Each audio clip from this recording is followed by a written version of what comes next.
Hace 3 meses que prediqué de Primero de Pedro.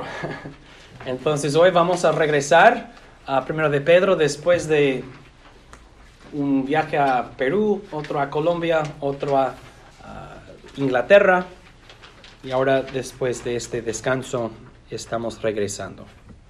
Entonces lo que vamos a hacer es repasar de versículo 1 hasta versículo 13. Versículo 13 es el enfoque del sermón, pero quiero repasar los versículos precedentes. Y leeremos 1 de Pedro capítulo 1 y voy a hacer unos comentarios mientras estamos leyendo. Entonces lean conmigo en 1 de Pedro capítulo 1, empezando con versículo 1. Esto es la palabra de Dios. Dice: Pedro, apóstol de Jesucristo, a los expatriados de la dispersión en Ponto, Galacia, Capadocia, Asia y Bitinia, elegidos conforme al previo conocimiento de Dios Padre por la santificación del Espíritu, para obedecer a Jesucristo y ser rociados con su sangre, gracia y paz les sean multiplicadas. Y recuerden que Pedro está escribiendo a cristianos en una región, en Ponto, Galacia, Capadocia, Asia y Bitinia. Esas son regiones en lo que hoy es Turquía. Y Pedro les llama expatriados. Son un pueblo exiliado. Están en su hogar, pero esto no es su hogar. Ellos son exiliados, no están en su hogar celestial. Entonces ellos son elegidos a salvación, pero están esperando su salvación, están esperando el regreso de Jesucristo. Y por lo tanto, aunque estén en la mirada o en la Abra o en su propia ciudad, esto no es su hogar, eso no es su patria. Entonces son expatriados. Y esto significa que la iglesia es una colección, una asamblea de personas de muchos lugares, muchas etnicidades, pero todos uno, porque todos son elegidos conforme al previo conocimiento de Dios. Todos son santificados por el Espíritu para obedecer a Jesucristo y ser rociados con su sangre. Nosotros somos de diferentes países, somos de diferentes culturas y contextos, pero somos iguales en Jesucristo.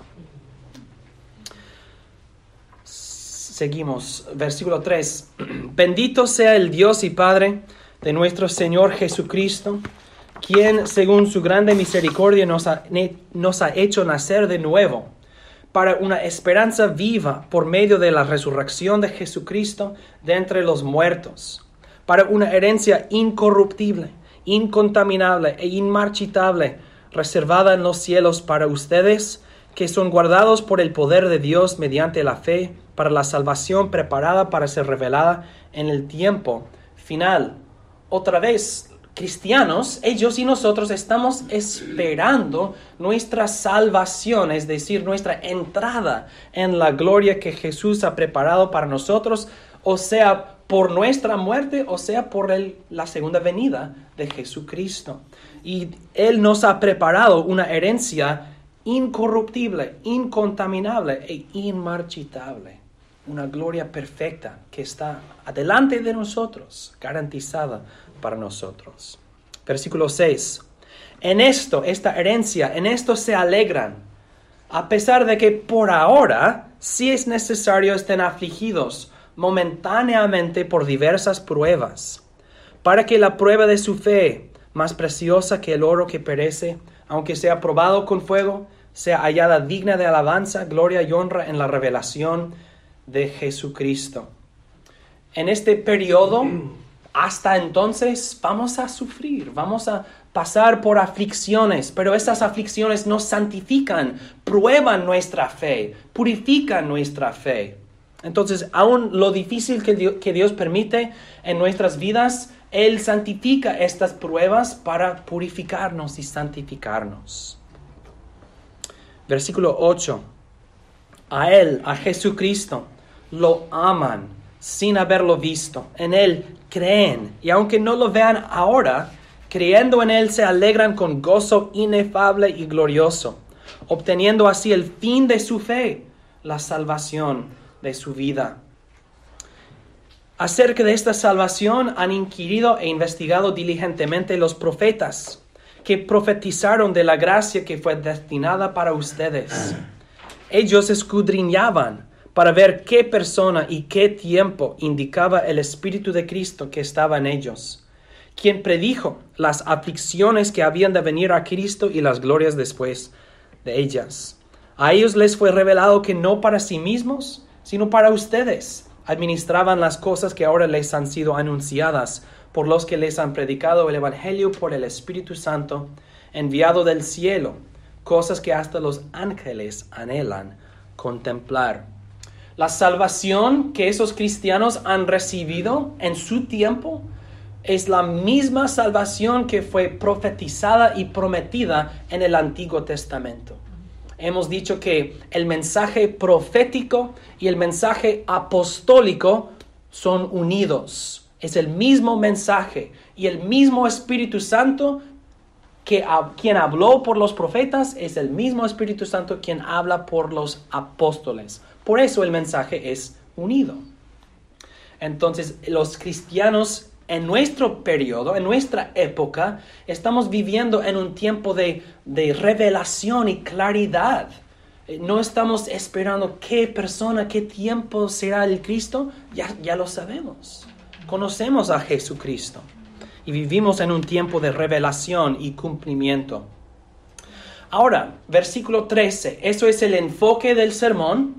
Y versículo 13 es una transición. Dice, por eso, con la mente preparada para actuar y siendo sobrios, pongan su esperanza completamente en la gracia que les es traída en la revelación de Jesucristo. Noten que Pedro dice en versículo 13, por eso, es una transición. Desde versículo 1 hasta 12, Pedro nos ha dicho quiénes somos en Jesucristo. Somos un pueblo elegido, santificado, purificado, perdonado. Somos el pueblo de Dios. Por eso, somos el pueblo de Dios esperando nuestra herencia en Jesucristo.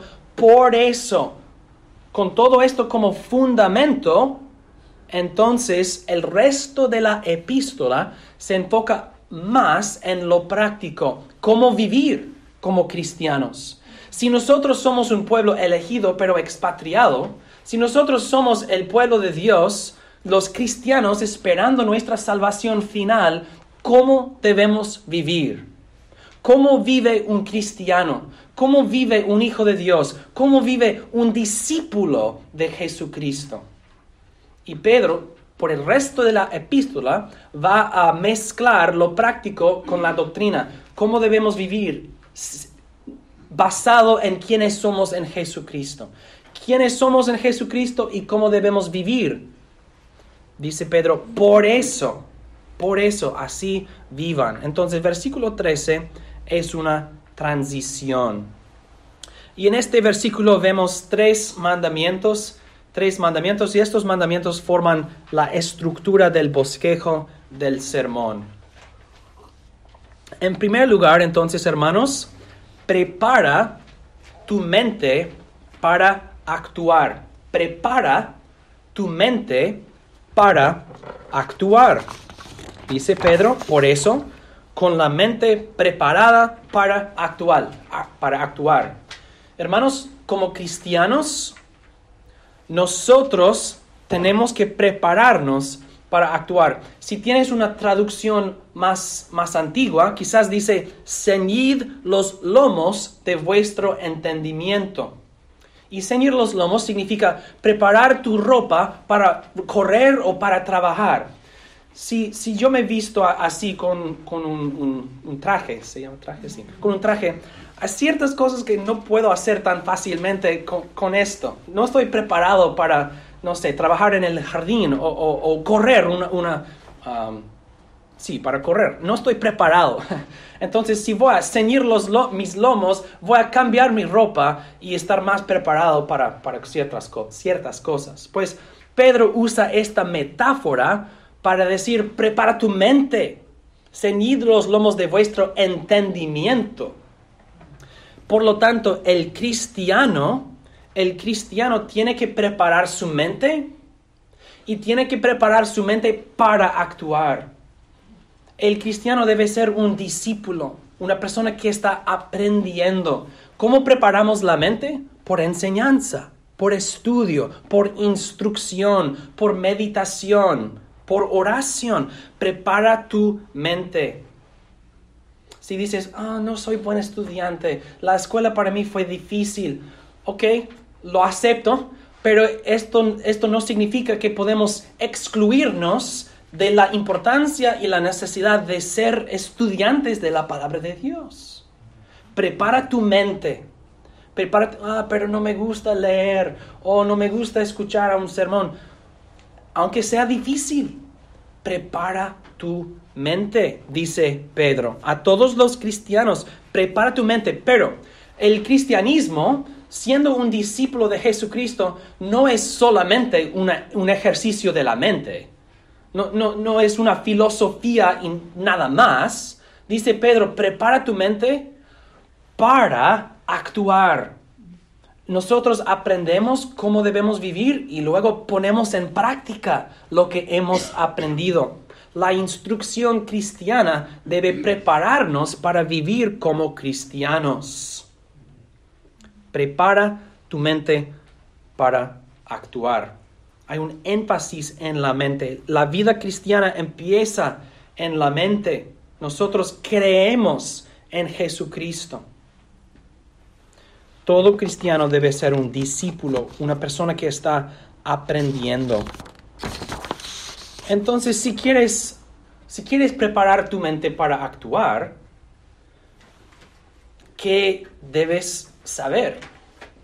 Pues es sencillo. ¿Conoces los 10 mandamientos? ¿Cómo debo vivir? Según la ley de Dios. La ley de Dios forma un fundamento que la ley de Dios guía nuestra forma de vivir, guía nuestra conducta.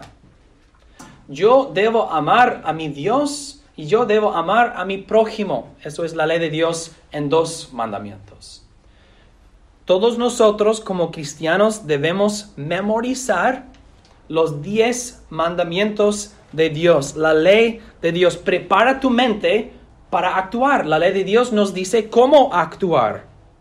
Y no solamente nos dice, nos manda. Son mandamientos, mandatos de nuestro Dios.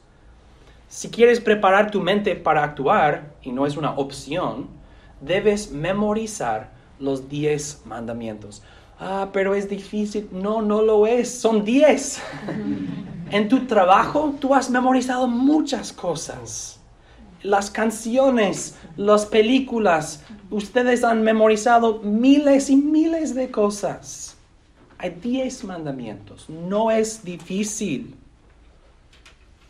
No es difícil. Y en las Escrituras, Dios nos ha dado mucho más que solamente los 10 mandamientos. También nos ha dado enseñanza apostólica en las epístolas apostólicas. Entonces, si lees 1 de Pedro, o 1 de Tesalonicenses, o Efesios, o Gálatas, esas epístolas son de los apóstoles a la iglesia y contienen mucha instrucción práctica. ¿Cómo debo vivir como un esposo cristiano? Como un padre cristiano, como un trabajador cristiano? Las epístolas nos dicen, nos guían, nos instruyen, nos enseñan. Entonces, si quieres preparar tu mente para actuar, dedica tiempo a estudiar específicamente las partes prácticas de las epístolas apostólicas.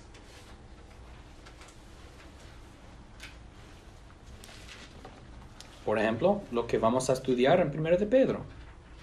Y estas epístolas no son muy largas.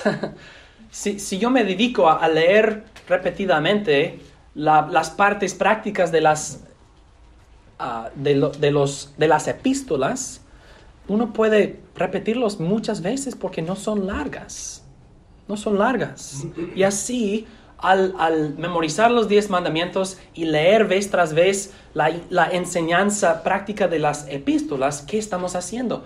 Preparando la mente para actuar. Porque ahora yo sé qué debo hacer. Yo sé cómo debo vivir.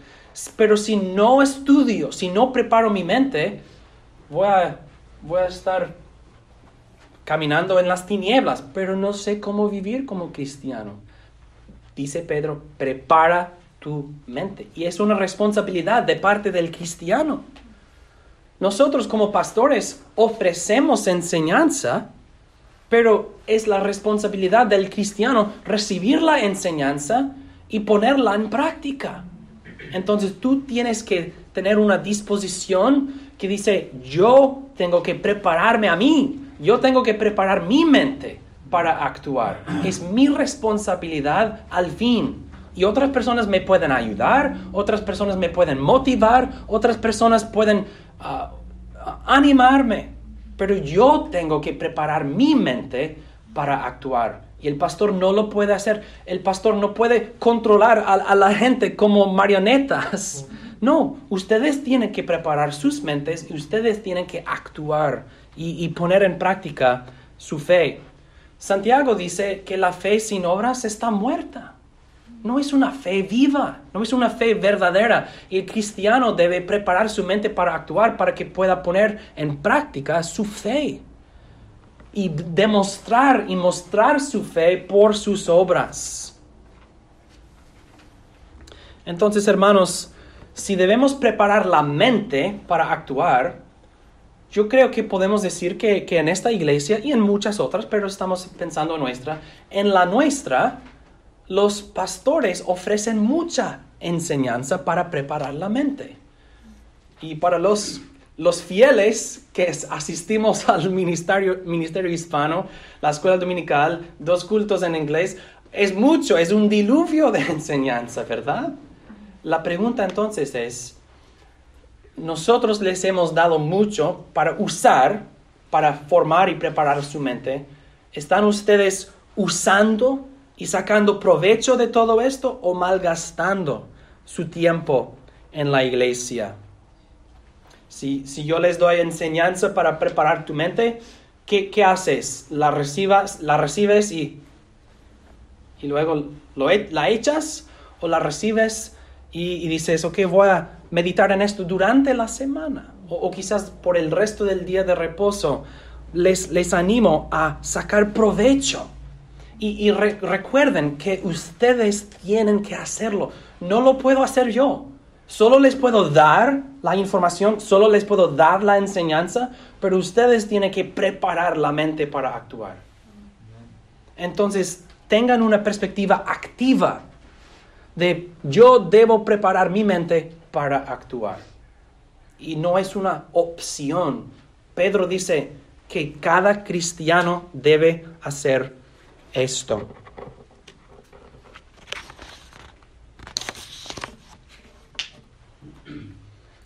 Y no hay excusas cuando les doy todo esto. Pero fue difícil seguir el sermón. No lo creo.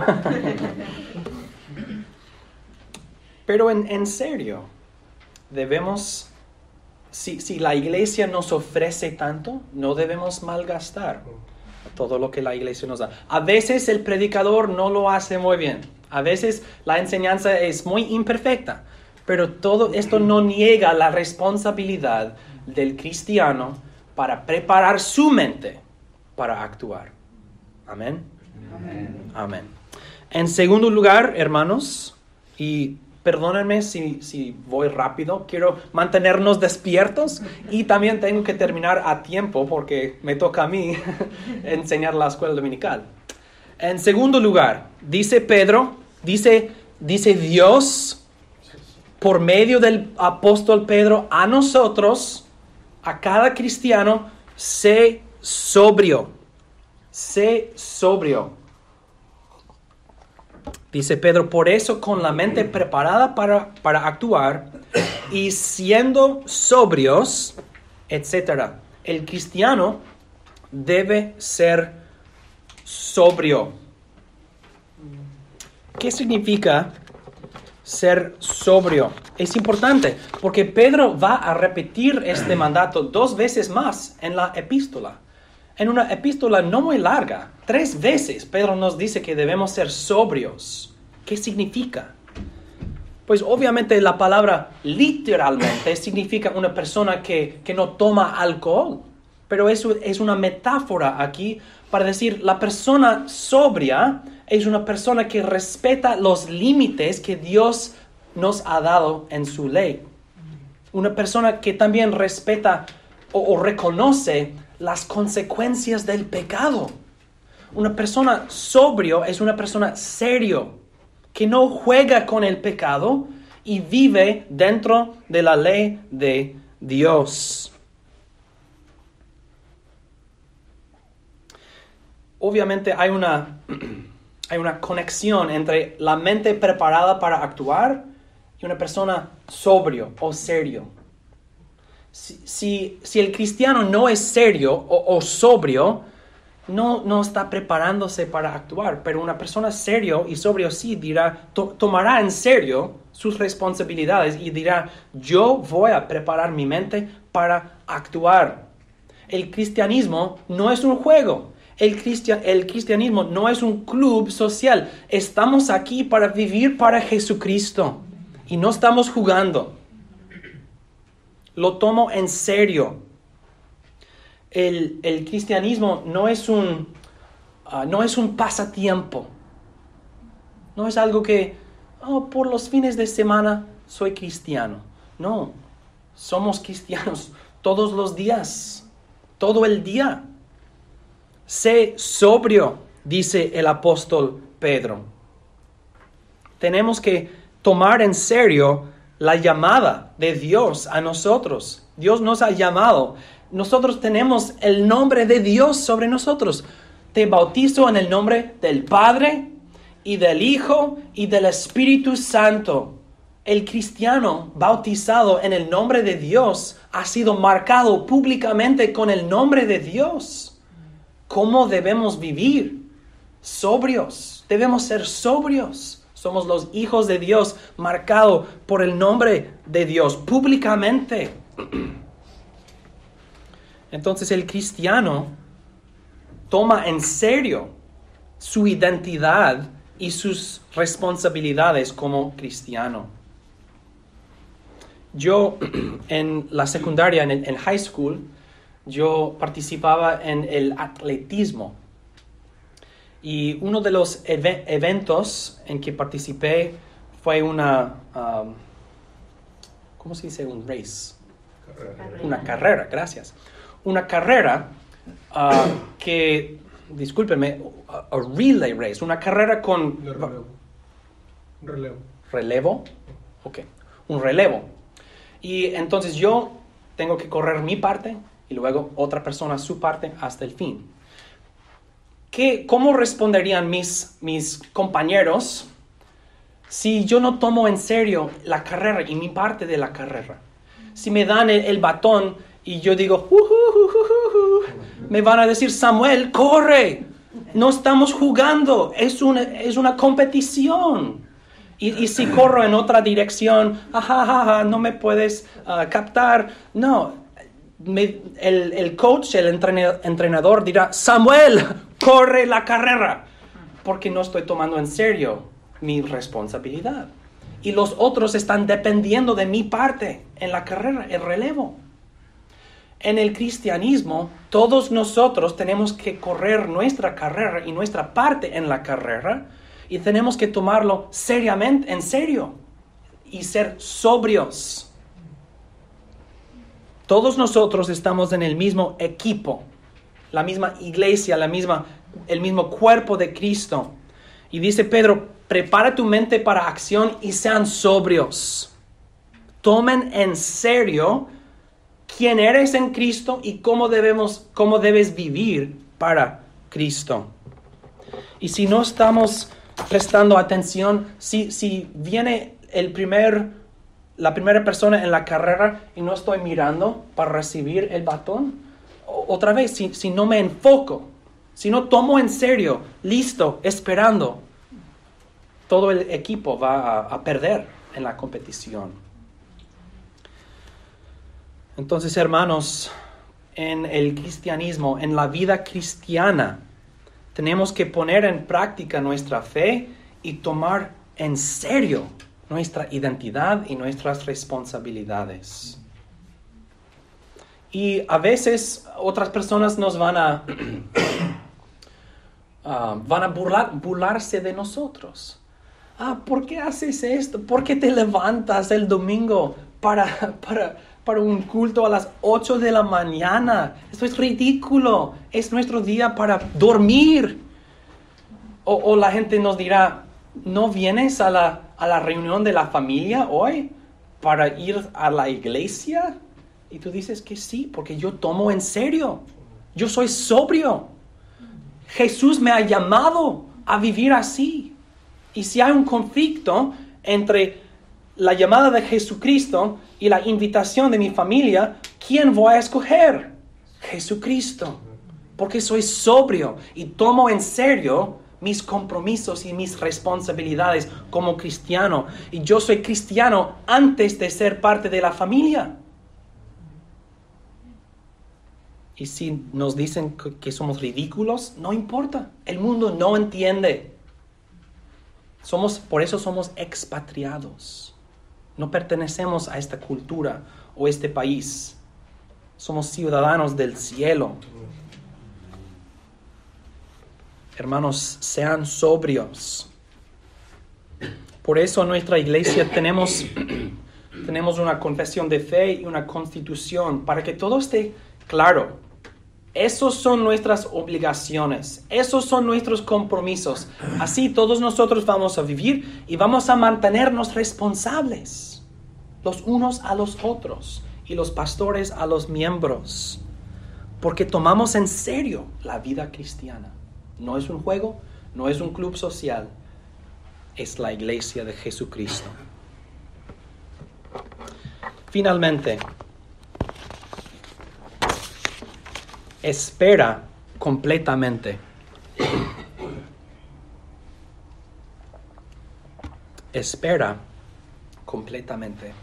Dice Pedro, por eso, con la mente preparada para actuar y siendo sobrios, pongan su esperanza completamente en la gracia que les es traída en la revelación de Jesucristo.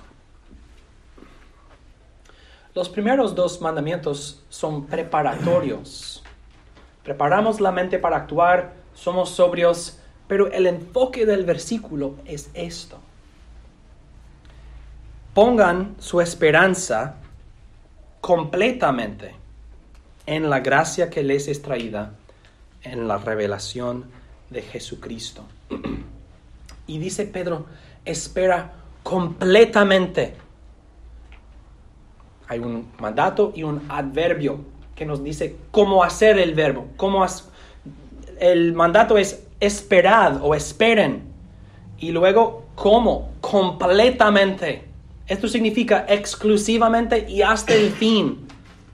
Entonces, debemos poner nuestra esperanza en la gracia de Jesucristo exclusivamente, solamente en Cristo y hasta el fin, hasta que venga. Hasta su revelación, y esto es, su revelación es su momento de aparecer en el mundo, su regreso, su segunda venida. Y noten que nuestra esperanza se pone no en nosotros mismos o en nuestras obras, sino en lo que Jesús va a hacer. Pongan su esperanza completamente en la gracia que les es traída. Jesucristo, ¿qué va a hacer Él? Él nos va a traer gracia. Jesús, cuando viene, nos va a traer salvación final. Jesús viene y Él está trayendo consigo gracia y misericordia y gloria para nosotros. yo voy a poner mi esperanza completamente, exclusivamente y hasta el fin en aquello, en lo que Él hará. No estoy esperando en mis obras, en lo que yo voy a hacer, sino que yo voy a preparar mi mente para actuar y ser sobrio y poner mi esperanza completamente en lo que Jesús va a hacer. La gloria que Él me traerá, la gracia que Él me traerá. La esperanza de una persona depende de su confianza en el objeto de su esperanza. Espero que gane mi equipo en el partido. Uno no sabe. Espero que llueve café en el campo. Uno no sabe. Ojalá que llueva café en el campo. Uno no sabe. Pero si nosotros decimos, estoy esperando en la gracia que me es traída por Jesucristo. Si nosotros estamos midiendo la fuerza de mi esperanza, ¿qué será? 100%. Porque Él me traerá gracia. Él me traerá gloria. Hermanos, Pedro nos manda, pongan su esperanza completamente en la gracia que les es traída en la revelación de Jesucristo. Pero ¿qué será la gracia que nos traerá? Pedro ya nos dijo en versículos 3 al 5. Recuerden que en versículo 13 dice, por eso, versículo 13 y lo demás de la epístola depende del fundamento de lo que Pedro ya ha dicho. Entonces, cuando Pedro menciona en versículo 13 la gracia que nos es traída en la revelación de Jesucristo, podemos regresar a versículos 3 al 5 y ser recordados que Jesús resucitó de los muertos y nos está preparando una herencia incorruptible, incontaminable e inmarchitable reservada en el cielo para nosotros, quienes somos guardados hasta la revelación en el tiempo final. Entonces pongan su esperanza completamente en la herencia incorruptible, incontaminable e inmarchitable que Jesucristo ciertamente nos traerá. Estamos esperando a Jesucristo y toda la gracia y la gloria que Él nos traerá. Somos expatriados esperando nuestro momento de llegar en nuestra patria. Y dice Pedro, esperen en Él, exclusivamente en Él. Y hasta el fin, completamente. Pongan su esperanza completamente en Él. ¿Qué nos ayudará a poner nuestra esperanza completamente en Jesucristo hasta el fin?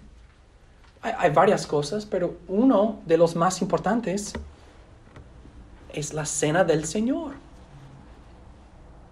Porque en la cena del Señor vemos varias cosas. Vemos de un lado el perdón de nuestros pecados, que nos anima y nos fortalece, nos motiva para perseverar. Pero también vemos que en la sangre de Jesús, por medio de la muerte de Jesús y su resurrección, por eso tenemos una herencia. Vemos en la cena el perdón de nuestros pecados. Vemos en la cena nuestro derecho a la gloria de Dios.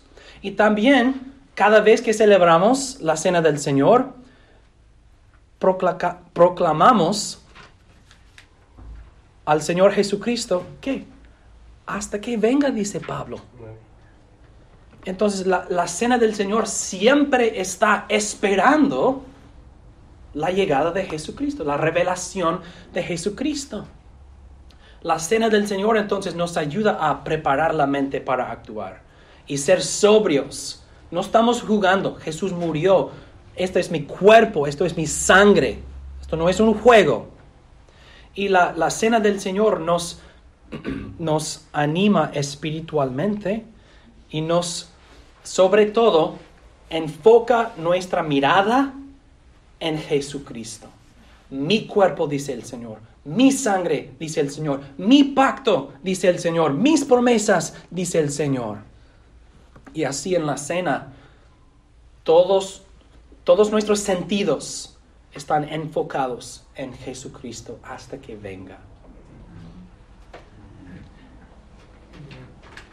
El día del Señor, la casa del Señor, la adoración, todo esto nos ayuda a poner completamente nuestra esperanza en el Señor Jesucristo.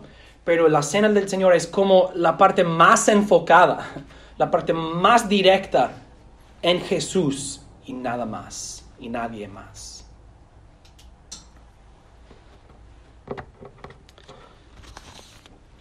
Hermanos, no esperen, no pongan su esperanza en otras cosas. Obviamente, esperamos para muchas cosas, pero no pongan su esperanza más profunda en otras cosas. Estoy esperando que yo llegue o que alcance ojalá que yo pueda llegar a un momento en mi vida donde puedo jubilarme. Quizás, no sé. Pero esto no es una garantía para nadie. Ojalá que mis niños se casen con buenos esposos y tengan muchos nietos. Eso es lo que queremos, pero quizás nadie sabe. Ojalá que yo tenga buena salud. Espero que tenga buena salud hasta el día de mi muerte. Uno no sabe. Podemos esperar para muchas cosas y uno no sabe. Pero mi esperanza más profunda, mi esperanza completa, debo ponerla en Jesucristo. Y la gracia que nos es traída, que Él nos está trayendo en el día de su revelación. Y si esperamos en esto, no seremos avergonzados. Nadie dirá, malgasté mi esperanza. Nadie. Todos dirán, es mejor que pude haber imaginado. Mis imaginaciones no se comparan con la realidad. Esperen completamente en la gracia que nos es traída en la revelación de Jesucristo. Hermanos, entonces en conclusión, prepara tu mente para actuar. Somos cristianos con el nombre de Cristo, el nombre de Dios, y debemos poner en práctica, debemos vivir nuestra fe. Debemos ser sobrios. Esto no es un juego, no es un club social, no es un pasatiempo. Es mi identidad y mi responsabilidad vivir como cristiano. Y en todo esto, pongan su esperanza completamente en Jesucristo y la gracia que Él nos traerá en el día de su revelación. Amén. Oremos.